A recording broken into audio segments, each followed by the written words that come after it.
Bienvenue donc sur voyageonlocal.blogspot.com. Donc dans les discussions, on parlait, on discutait créole, créole pour grand plaisir. Donc brève introduction, merci pour vos connexions, notamment depuis les États-Unis. Donc thanks a lot. Do not hesitate to send us an email to tell us what you think about this podcast and the question you might have. On a aussi du coup de la France, on avait aussi des gens qui viennent d'Haïti, donc merci en pile pour toute connexion nous. Nous mettre branché sur voyageonlocal.blogspot.com, nous mettre envoyer messages, tout ça nous t'arrême pour nous, tout ça nous t'arrême pour tout sujet nous t'arrême pour discuter. Donc aujourd'hui, merci beaucoup pour ce nouvel épisode, madame.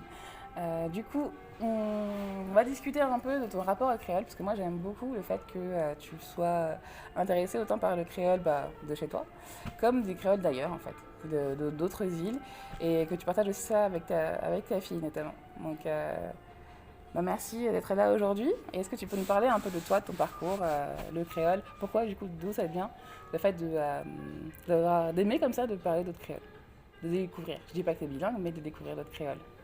Eh bien, franchement, je me suis jamais posé la question d'où vient cette appétence, cette envie de pouvoir découvrir.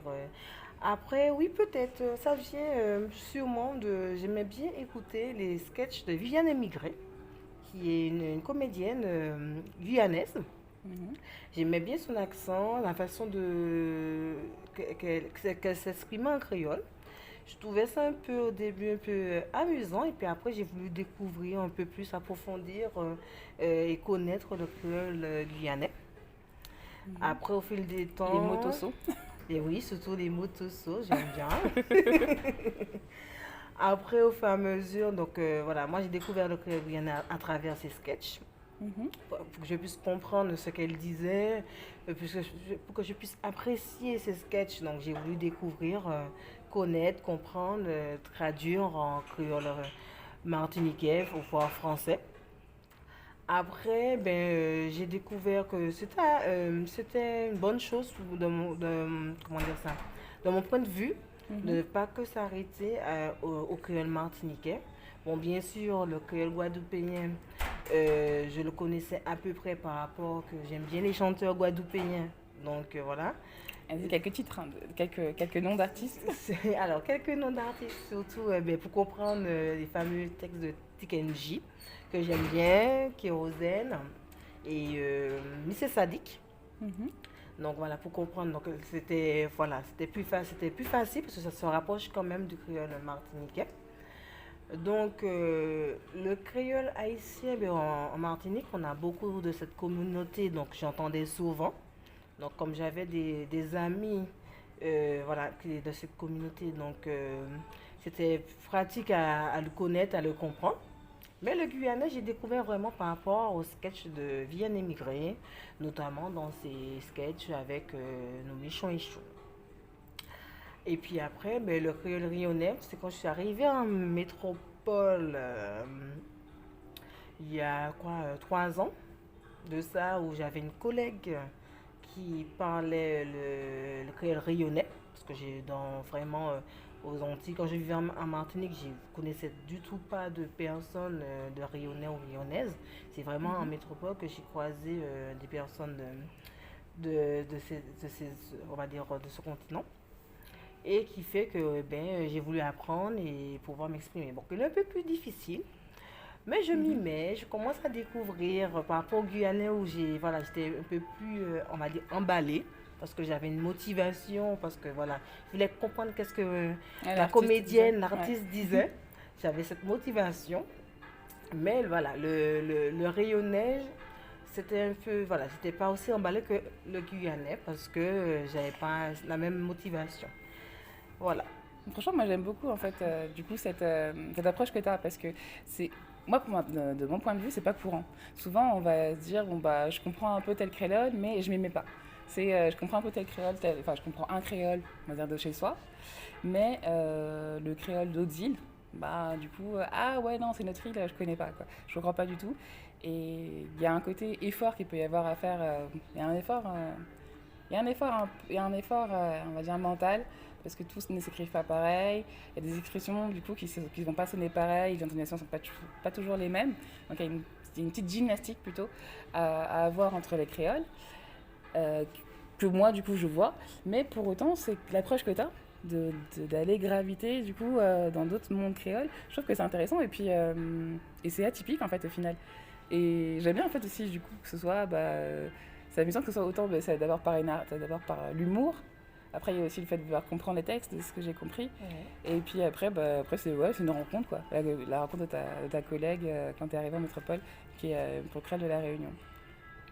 Et après, là, je vois que tu veux aussi le passer à ta fille, un peu ce truc-là. Tu la baignes un peu dans ce côté, avoir un côté polycréolophone pour ta fille. C'est que tu lui donnes. J'ai l'impression que tu donnes plusieurs créoles différents aussi, que tu donnes aussi Donc ces créoles. moi, je me suis dit, mais pourquoi on veut découvrir, on veut connaître, apprendre d'autres langues comme, on va dire, le plus courant en anglais, après on se dit l'espagnol.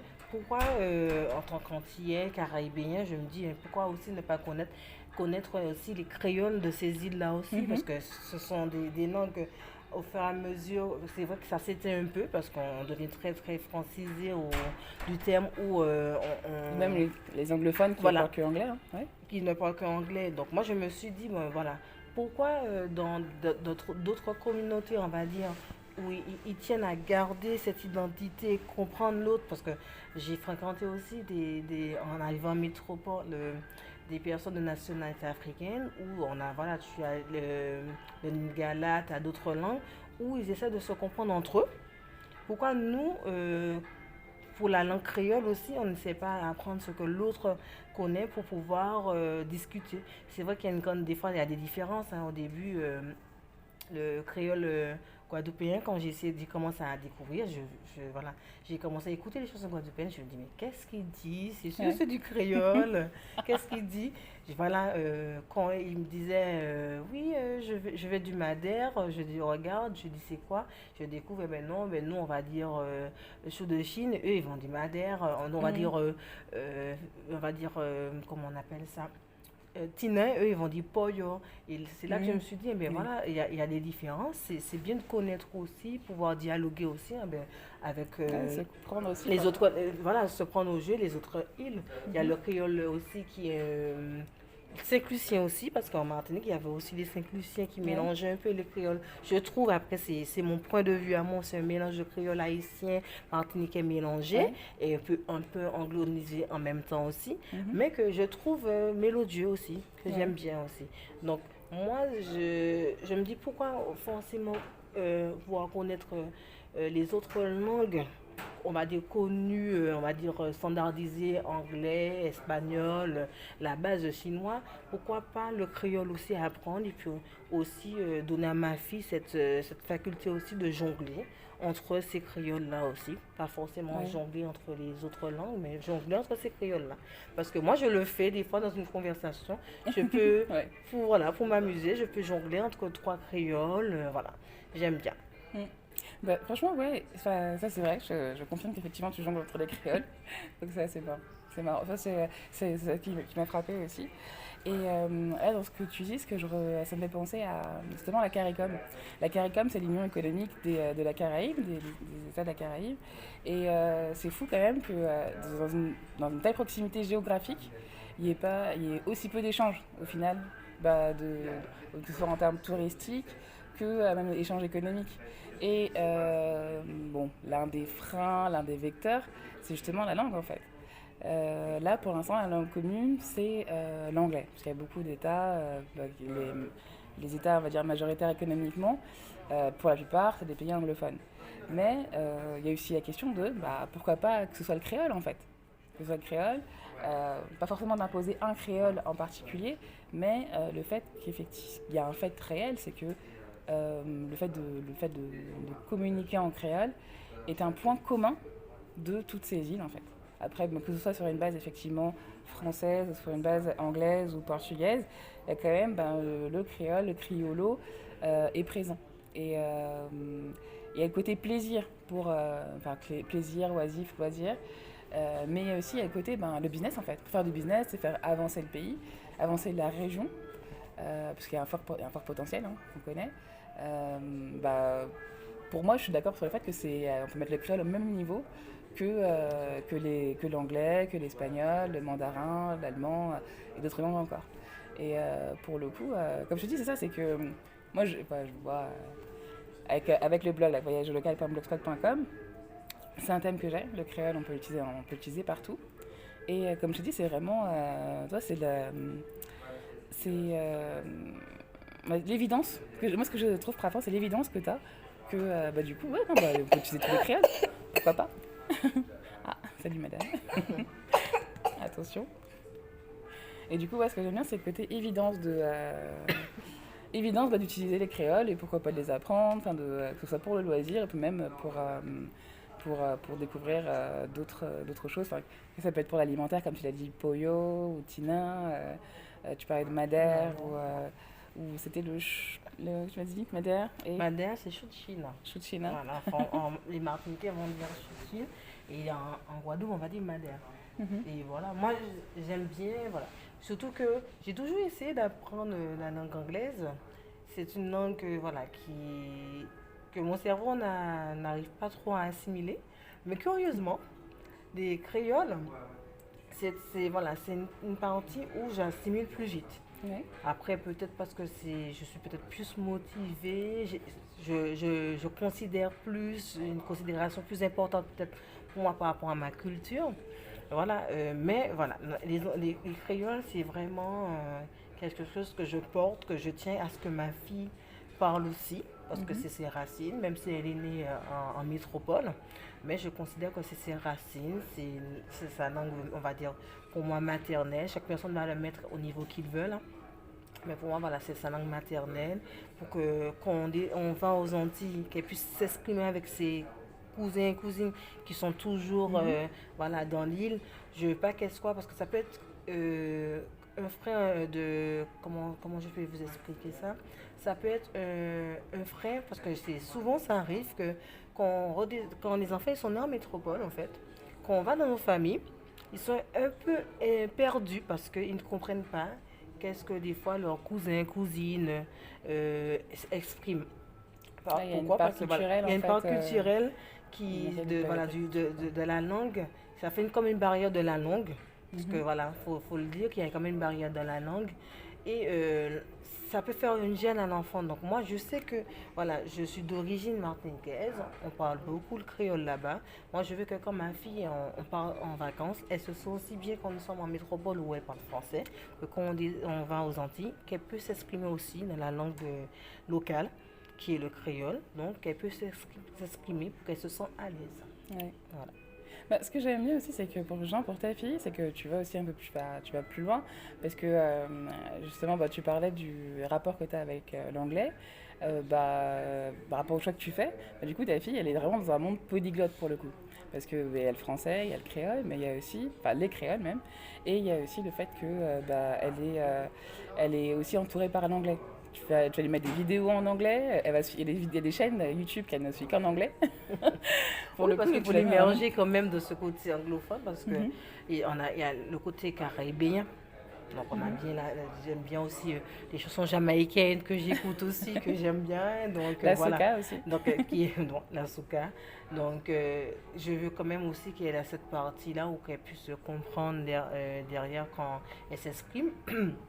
Parce que c'est vrai qu'on a le français, il y a le créole, mais l'anglais, avec le temps, je trouve qu'il y a aussi une importance pour pouvoir, comme tu expliquais, comme on a quand même une majorité des îles Caraïbes, Antilles, qui sont quand même, qui a l'anglais qui prennent, qu'elle puisse aussi avoir cette appétence de comprendre aussi derrière son interlocuteur si on va dans les autres îles. Voilà. Et ce monde polyglotte, c'est pour revenir, je vais revenir sur ce que tu disais là sur les populations africaines qu'on peut voir ici, même ailleurs dans le monde, c'est que souvent ceux qui vont parler lingala, en fait c'est même ceux qui vont parler lingala, le bassa et d'autres langues, souvent en fait c'est qu'ils parlent plusieurs langues. C'est que très souvent, en fait, ils parlent au minimum 3 langues. Parce que dans une même famille, en fait, ils peuvent avoir, il y a dans ces régions, il peut y avoir 3-4 ethnies. Il y a 3-4 ethnies différentes, 3-4 populations, enfin, 3-4 populations différentes. Et ça fait que dans une même famille, même dans une même région, il peut y avoir du coup 4 langues, voire plus, qui cohabitent. Et pour les échanges, très souvent en fait, ils sont polyglottes en fait. Du coup, ils parlent au minimum, au grand minimum 3 langues. Et en plus, ils vont parler du coup le français et l'anglais quoi. Et c'est que ça favorise les échanges économiques tout simplement. Les échanges économiques, les échanges entre les personnes. Et, euh, et puis après, il y a aussi un truc, hein, pour revenir, c'est aussi sur le côté culturel. Le fait d'apprendre des langues, les expressions idiomatiques, que ce soit les proverbes, des chansons, des devinettes, ça ouvre aussi du coup cette part de culture, cette ouverture vers une autre région, vers une autre destination. Et, euh, et notamment sur voyageonlocal.blogspot.com. Du coup, c'est ce qui est développé aussi. C'est pour ça qu'il y a des jeux, parce que là, voilà, c'est que pour le coup, là, je vois l'exemple des ateliers que je peux faire que j'ai pu faire avec mon public. C'est que il y a cette ouverture grâce aux devinettes, les proverbes, de pouvoir un peu jouer avec, faire des mimes, de s'approprier. On s'ouvre du coup, on s'ouvre à Haïti notamment. Avec les devinettes, on se dit faut fermer les yeux et se dire c'est quoi ce truc qui je vais le chercher. S'il y a une devinette, c'est Tim Tim, donc sec. M'a cherché Tipierre arrivait avant. Je cherchais Tipierre et Tipierre arrive avant moi. C'est qui ce petit Pierre Qui ça pourrait être en Haïti? Donc c'est dans cette région, c'est une région où il fait chaud. On se dit voilà, c'est une région où il fait chaud, tropical. C'est qui ce petit Pierre C'est quoi en fait? Et quand on ferme les yeux, on se dit qu'est-ce que ça pourrait être? On cherche, et puis après on se dit ok, une noix de coco. Et pourquoi c'est une noix de coco? Est-ce que tu pourrais dire pourquoi c'est une noix de coco? Bonne question. C'est parce que pour se rafraîchir. Oui, c'est pour se rafraîchir, mais c'est parce que en fait, la noix de coco, donc elle est dure, elle est très dure, comme une pierre, et très souvent en fait, c'est que faut aller la chercher. Donc je vais chercher petite pierre, tu la fais tomber, et donc tu redescends après, donc elle arrive avant toi, une petite pierre arrive avant toi. Et donc ça c'est tout. C'est ce côté ouverture que vont donner les expressions idiomatiques, le fait d'en parler, les chansons. Comme tu l'as dit, en fait, les chansons, les humoristes aussi qui te parlent de l'actualité et même qui font que tu te rapproches plus de la culture et qu'après, il n'y a plus de différence entre les gens qui sont nés en métropole, qui sont nés peut-être du coup aux États-Unis, ou ceux qui sont nés, les autochtones qui sont nés du coup sur la terre même, en fait, qui sont nés dans la Caraïbe. Parce qu'on comprend mieux l'actualité, on comprend mieux. On a ces codes culturels dont tout le monde peut avoir ses codes culturels. En fait, ils peuvent être rattrapés. On peut les rattraper, on peut dire. Et c'est mieux compris. Et même là, je me rappelle, c'était c'est quoi? C'est Haïti. Mais j'ai vraiment compris pourquoi on disait la terre des hautes montagnes. En taïno, ça veut dire la terre des hautes montagnes. Et parce que quand tu vois, en fait, c'est Haïti partout, en fait, il y a du relief. Même dans la capitale, tu as des pentes à 90 degrés. C'est vraiment la terre des hautes montagnes. Ça porte bien son nom. Tu as des pentes de fou. Là, tu le vois, tout le monde, en fait, par exemple, tout le monde descend en roue libre. Et il y a ça aussi, c'est ma peau en roue libre. Pourquoi les gens disent ma peau en roue libre? C'est un truc que j'entendais souvent déjà aussi avant de partir. Et moi, je prends une roue libre, ok. Bon, je profite de la vague. Je prends, tu sais, comment dire, je prends le train en marche. Du coup, c'est ce côté-là en fait. Ma pro en roue libre, c'est comme quand les gens ils descendent en roue libre, qui descendent les roues libres, les taxis, les mototaxis, qui descendent en roue libre pour économiser du carburant, économiser l'essence. Et donc ils profitent du coup de la pente en partant en roue libre. C'est comme ça, c'est l'équivalent de je sors sur la vague, je prends le train en marche, tu vois. Et puis voilà, je trouve que c'est les expressions, du coup, des expressions comme ça idiomatiques. Les expressions idiomatiques, les devinettes, les proverbes, ça permet de mieux comprendre, d'avoir ces codes culturels en fait. Et de mieux comprendre, de mieux se comprendre avec d'autres qui sont du pays, quoi. Qui ont survécu là-bas. je comprends mieux. Donc alors, qu'est-ce que les chansons alors du coup que tu as pu chanter avec ta fille, c'est quoi? Chansons en créole. Les chansons en créole que j'ai chantées avec ma fille. Ouais. Ah, c'est pas des chansons. Comment dire ça? C'est pas des continents. Ah bah, on faut commencer quelque part. Non, je chante beaucoup les zouks avec elle, avec Mhm. elle parce qu'elle aime bien. C'est vrai qu'il y a un peu de trap, entre guillemets, on va dire antillaise, dancehall trap. Mais c'est beaucoup Mhm. les zouks qu'elle aime bien. Elle aime bien les zouks antillais. Donc, je chante beaucoup de zouk avec elle parce qu'elle aime bien ce côté, ce genre de mélodie. Mhm. Mais c'est une bonne chose, hein, parce que justement, aussi pour ce côté toujours les codes culturels, la joie, quand tu vois qu'on peut rapprocher, du coup, on peut rapprocher plusieurs générations en fait avec des chansons. Moi j'ai l'exemple, ça c'est comme que je parle souvent, hein, celle de la chanson CSO de Timono. Ça rapproche tout le monde en fait. Ça rapproche les petits qui sont nés ici, comme les grands qui sont nés du coup en Haïti. Du coup là, grâce à ça, grâce à cette part culturelle, on se rapproche. Donc y a pas que les comptines. Je confirme. Après, je suis beaucoup aussi. Après, bon, les, plus les anciens zouk que j'aime bien, comme Edith Lefel, Mhm. j'aime bien tout ce qui est Thierry Cam, Alice Catherine. Vraiment les anciens zouk où c'est vrai que le créole c'était un peu plus fréquent dans leurs chansons. Ouais. Moi je trouve que c'était vraiment plus. La chanson était vraiment du créole de A à Z. Maintenant il y a un mix des deux. C'est vrai que et voilà, les nouveaux artistes antillais ils veulent se faire écouter quand même un peu à l'international, au national, qui fait que c'est un peu plus du français. Mhm. Mais moi, je suis restée surtout sur les anciens zouk où vraiment c'était le créole qui prônait vraiment dans la chanson pour qu'elle puisse vraiment comprendre les termes. Après, qu'est-ce qui est un peu traditionnel où j'aime bien danser avec elle parce que j'étais une ancienne danseuse de ballet Ok. où j'aimais bien tout ce qui était Timilo.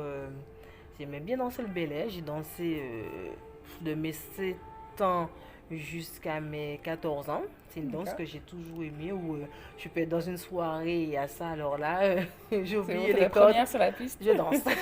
Je danse, j'oublie les codes, je danse. J'enlève les chaussures, je danse parce que franchement, le ballet, c'est une danse qui vraiment que j'aime bien. L'appel au tambour, la sonorité du tambour, c'est une vraiment c'est un son que j'apprécie bien en fait. J'apprécie bien. C'est une danse vraiment que je sens que ça fait partie de nos racines, Mhm. que j'ai toujours aimé. Et avec ma fille, j'aime bien. C'est pas encore ça avec les pas quand je lui montre, mais voilà, j'aime bien Ah, mais tu des la moments baignes pour, dedans en voilà, fait.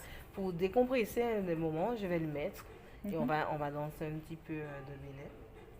Ah, c'est bien ça, justement. Voilà. Donc ça, voilà, c'est pour moi, créole, ballet, ça va ensemble. Ouais. Ça va Bah, ensemble. ça fait J'ai totalement partie de la culture, découvert, hein. voilà, et Ouais. son père étant guadeloupéen, j'ai, je commence à découvrir Le broca. le coca pour voir la différence Mhm. des pas, quand ils font les sonorités d'appel au tambour, du tibois.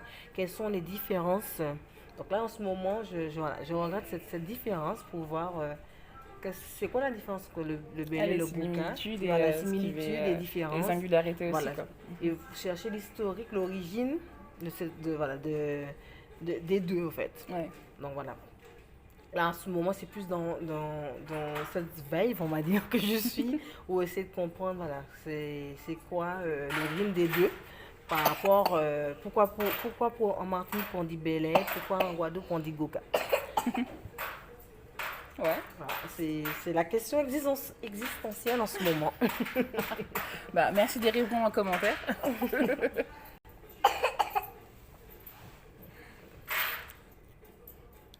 Bah, du coup, merci d'y répondre en commentaire, hein. Bah ouais, en plus, puisque c'est vrai, là, pour le coup, quand tu dis ça, ça me fait penser à... Bah, c'est vrai qu'il y a plusieurs... Je crois qu'il y a 7 rythmes différents dans le Gros-Cas. Je connais beaucoup moins le Belay. Et puis après, ça fait penser, bah, du coup, moi, directement plus à la culture haïtienne. C'est que dans la musique classique... dans les musiques racines, on a plusieurs rythmes différents. On peut avoir banda, igbo, on a pétro, il y a rara, enfin il y a il y a plusieurs rythmes différents qui auront du coup qui auront un sens différent aussi effectivement, qui ne seront pas utilisés au même moment. Et pour autant, il y a des similarités, en fait, des singularités, mais des similarités, parce que ce qu'on a toujours, c'est effectivement le tambour. Le tambour, on l'a toujours. Et il y aura des grands, il y en a des plus petits, enfin voilà, on aura Tibois, on aura Tibois, on aura plus gros, mais on aura des gros tambours. Mais effectivement, il y a toujours effectivement ce rythme au tambour. Ouais, avec les tambouillés, voilà, ouais. Qui va changer, mais selon. Donc moi, voilà, c'est ce point-là maintenant que je recherche en ce moment, où je faut voir la différence. Parce que c'est bien de savoir aussi. Voilà, c'est bien de savoir au niveau de. C'est vrai qu'il y a qu'on dit le zouk, mais pour moi, la base, c'est plutôt tout ce qui est belay avant. Tout ce qui est belay qui est avant, et puis après, voilà, viendra le zouk. Mais en ce moment, c'est plus cette partie que je souhaite voir la différence. Et j'ai vu qu'aussi qu'en Réunion aussi, ils ont aussi leur danse traditionnelle comme ça aussi. Donc voilà, donc je vais commencer par les îles sœurs, comme on dit, avant, et puis après, regarder pour les autres. Ça sera un rapport avec les langues, les créoles différents. Ouais, là pour le coup, je te rejoins parce que même par rapport à ça, en termes de culture, ces rythmes-là aussi, ils nous viennent du coup d'Afrique en fait. Ouais. Ils viennent d'Afrique et puis il y a cette part culturelle qui reste en fait.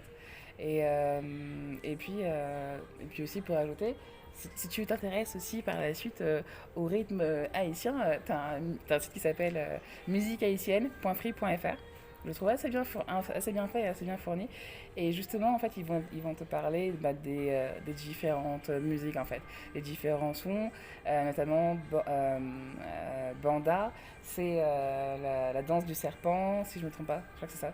C'est la danse du serpent, Banda, en fait, et donc c'est les ondulations, on va beaucoup être sur les fesses, enfin, ils vont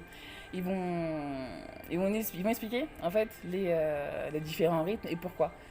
Pétro, c'est plus, Pétro, c'est plus une musique pour, on va dire, plus guerrière, un peu. Igbo, ça sera aussi différent, enfin, ça sera expliqué, en fait, tout ça. Et Rara, bon, là, c'est plutôt folklorique, festif, mais c'est plus, entre guillemets, banal. Mais ça a moins de portée que, par exemple, que du pétro. Et du coup, voilà, sur musiquehaïtienne.free.fr, ils vont t'expliquer ça, notamment pour la musique racine. Et ils vont t'expliquer aussi pour le compas.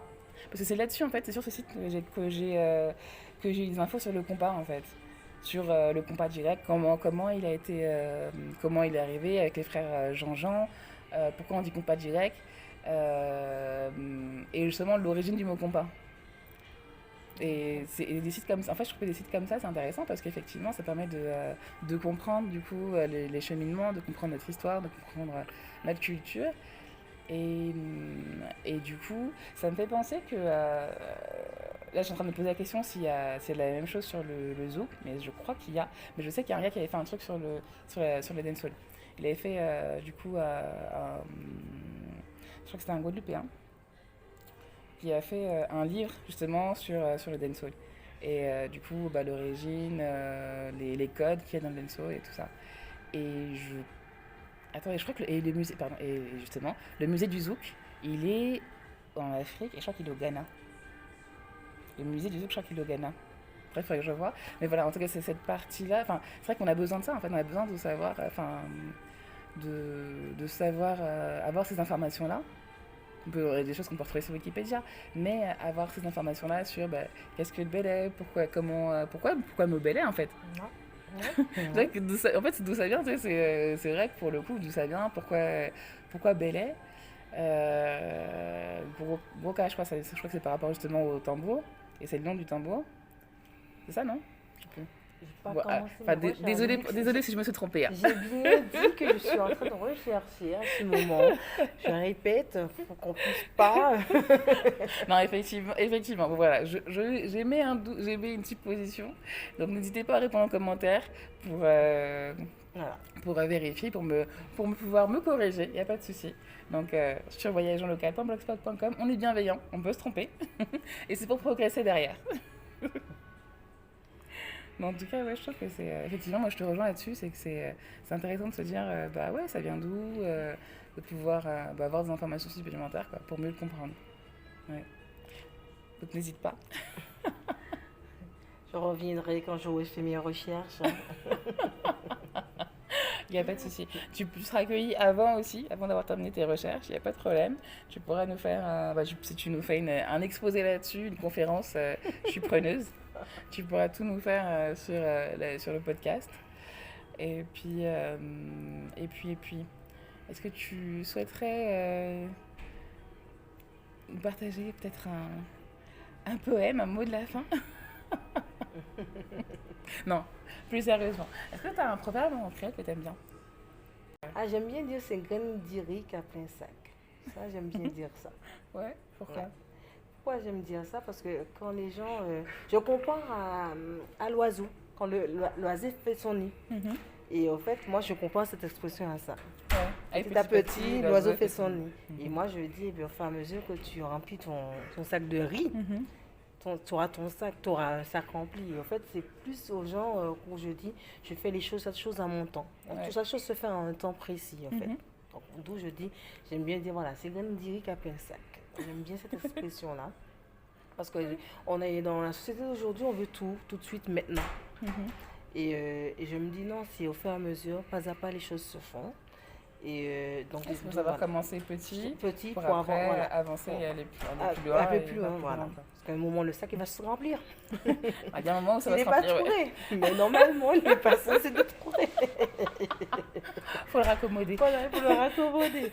Mais voilà, j'aime bien dire ça, graine d'Iric après un sac. Donc voilà, au fur et à mesure, les choses se font en temps et en heure.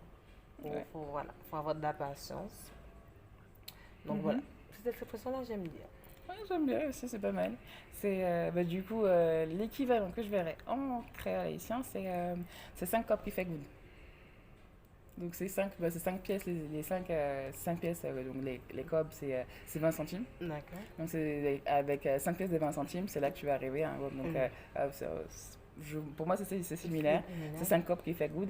Donc petit à petit tu les rassommes et c'est là qu'après tu peux aller plus loin. Quoi. Voilà. Ouais. Et c'est vrai, enfin, pour le coup, cette expression est sympa pour ça, c'est qu'effectivement, comme tu l'as dit, c'est le côté de. Enfin, faut commencer petit. Faut pas toujours se dire qu'on doit tout faire en grand tout de suite. On ne peut pas faire tout en grand tout de suite, c'est bien. Mais il y a une réalité, c'est qu'on avance, et on avance avec optimisme aussi, quand on commence petit et qu'après, on gravit les marches au fur et à mesure. Voilà, comme ils disent, Rome ne s'est pas fait un jour. Donc voilà. Aussi, effectivement. Donc voilà, c'est une expression que j'aime bien. C'est pour pousser aux gens à être optimistes dans la vie. Non, bien. Justement, on n'a pas encore terminé pour le coup. Mais pour le coup, ça me fait penser, moi c'est la démarche aussi que j'ai dans Voyage local en fait, en se disant qu'il faut commencer petit. Il n'y a pas besoin on ne peut pas être bilingue tout de suite créole. Et c'est pareil pour l'anglais, c'est pareil pour l'espagnol, pour l'allemand. C'est qu'il faut savoir commencer petit avec des expressions comme ça, des proverbes, des expressions idiomatiques, se les approprier, trouver l'équivalent du coup dans la langue qu'on connaît. Les détourner, les replacer les replacer dans des discussions pour argumenter. Et puis après, petit à petit, hop, on est plus à l'aise, quoi. Voilà, c'est-à-dire que petit à petit, au fil des discussions, au fil des découvertes qu'on va faire, ça peut être comme je l'ai dit là justement sur le belay, c'est bien d'où, pourquoi on dit belay, et après de s'approprier, de pouvoir le ressortir et être plus à l'aise avec, et puis de le partager et de le faire vivre, quoi. Donc j'aime beaucoup. Merci beaucoup pour cette intervention aujourd'hui. Merci beaucoup aussi d'avoir écouté pour cette podcast. Donc sur voyageonlocal.blogspot.com. À très bientôt. Je vous dis à l'autre soleil. Merci un pile.